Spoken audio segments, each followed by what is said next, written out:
जय श्री राम, जय श्री श्याम। कोई शाम सुंदर से कह दो ये जाके, कोई शाम सुंदर से कह दो ये जाके, भुला क्यों दिया हमें अपना बना के, भुला क्यों दिया हमें अपना बना के।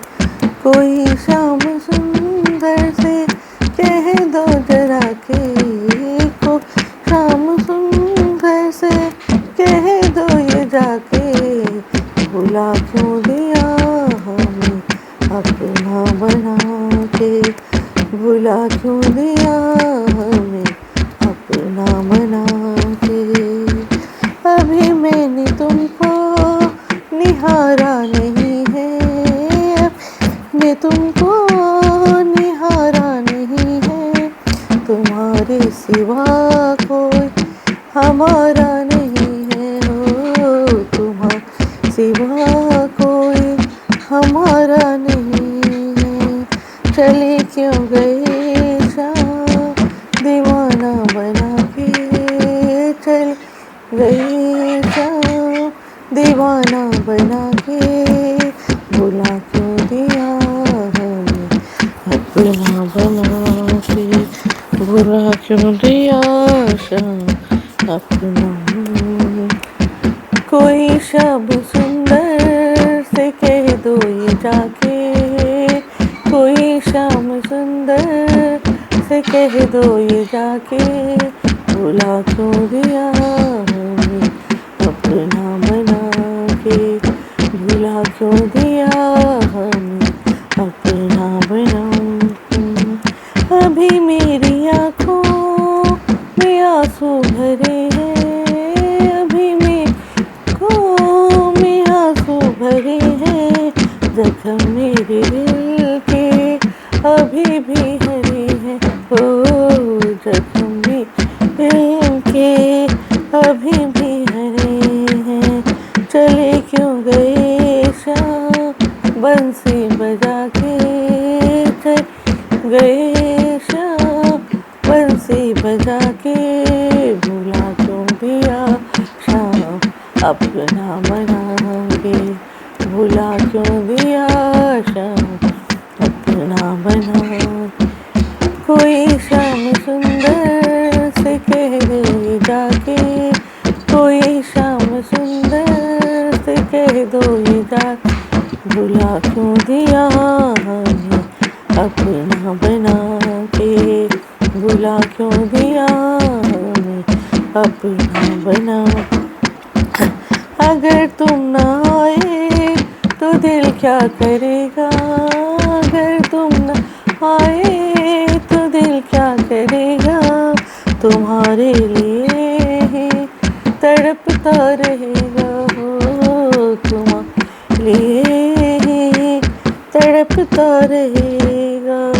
निभाना नहीं था तो पहले बताते, निभाना नहीं था तो पहले ही कहते, बुझाते हो क्यों दिल में लगा के, बुझाते हो क्यों दिल में लगा के। कोई शाम सुंदर से कह दो ये जाके, कोई शाम सुंदर से कह दो ये जाके, भुला क्यों दिया हमें अपना बना के, भुला क्यों दिया हमें अपना बना के, भुला क्यों दिया। जय श्री राम, जय श्री श्याम, जय श्री राम, जय श्री श्याम। अब सुख सागर का दूसरे अध्याय का दूसरे स्कंद का 7वां अध्याय। ब्रह्मा जी का नारद जी को भगवान के अवतारों का हाल सुनाना। ब्रह्मा जी नारद जी से कहने लगे कि नारद, वही निराकार परम परमेश्वर अपने 24 अवतार देख लो धारण कर पृथ्वी का भार उतारते हैं। हरि नारायण मोहिनी सनकादिक पृथ्वी पर कच्छ, हंस राम ध्वंतरी विष्णु कृष्ण अरु मक्ष, व्यासदेव नरसिंह अरु यज्ञ पुरुष भगवान, परशुराम है ग्रहरीव अरु ऋषभ कपिल मुनिजान, दत्तात्रेय वारद अरु वामन ले अवतार, कली में बुद्ध अरु कल्कि से हरे भूमि का भार। इसलिए हे नारद, जो संसारी माया में लिप्त रहते हैं वे भी इन अवतारों की लीला पढ़कर और सुनकर भवसागर उतर जाएंगे, और वही परमेश्वर मेरा ब्रह्म का रूप धरकर संसार की उत्पत्ति करते हैं, और विष्णु का रूप धारण कर संसार का पालन करते हैं, और महादेव जी का रूप धारण कर संहार करते हैं। इसलिए तीनों रूप भी उसी परम ब्रह्म परमेश्वर के समझने चाहिए। और जिस प्राणी पर उनकी कृपा होती है वही उनकी भक्ति करते हैं, और जिन पर उनकी कृपा नहीं होती वे सदा माया जाल में लिप्त रहकर स्त्री पुत्र और द्रव्य में मन को फंसाए रहते हैं, और फिर अपने शुभाशुभ कर्मों का फल भोगकर लोक 84 में भटकते फिरते रहते हैं। इसलिए संसार से पार होने के लिए और लोक 84 योनि से छूटने के लिए परम ब्रह्म परमेश्वर की अवश्य भक्ति करनी चाहिए। और अब हम आपको श्रीमद् भागवत तत्व के 4 श्लोक जो विष्णु भगवान से हमने सुने तो सुनाते हैं, जिनका सार यह है कि इस समस्त संसार को पैदा करने वाला केवल एक परमेश्वर है, जो अपनी इच्छा से इसको लाखों बार रचकर अपने में लवलीन कर लेता है। उसका न तो कोई आदि है, न मध्य और न ही अंत ही है, पर सबसे परे और वह निराकार निर्विकार अजन्मा सत्यचित आनंद स्वरूप और दुख सुख से रहित है, तथा जीवों के शुभाशुभ कर्मों का वही फल देने वाला है, एवं सबसे पहले भी वही था और सबके पीछे भी वही रहेगा। यही तमाम ब्रह्मांड उसी के प्रकाश से प्रकाशित है, और वही अपनी इच्छा से राम कृष्ण आदि सगुण अवतार धारण कर पापों का नाश और धर्म की वृद्धि करता है, तथा पृथ्वी का भार उतार कर भक्तों को सुख देता है। सो हे नारद जी, आप भी उन परमेश्वर का ध्यान किया करो, जिससे आपको भी सब ज्ञान हो जाएगा। तब नारद जी ने कहा कि हे परम ब्रह्म, हे वे परमेश्वर इस दृष्टि की उत्पत्ति किस प्रकार करते हैं। यह सुन ब्रह्मा जी कहा कि हे नारद जी, कर्म कभी भी यह नहीं जान सकता कि वह कर्ता द्वारा किस प्रकार किया गया है। सो भगवान परम ब्रह्म करता है, और हम भी, तुम और तमाम ब्रह्मांड कर्म है। इसलिए इस भेद के लिए जीवधारी नहीं जान सकता।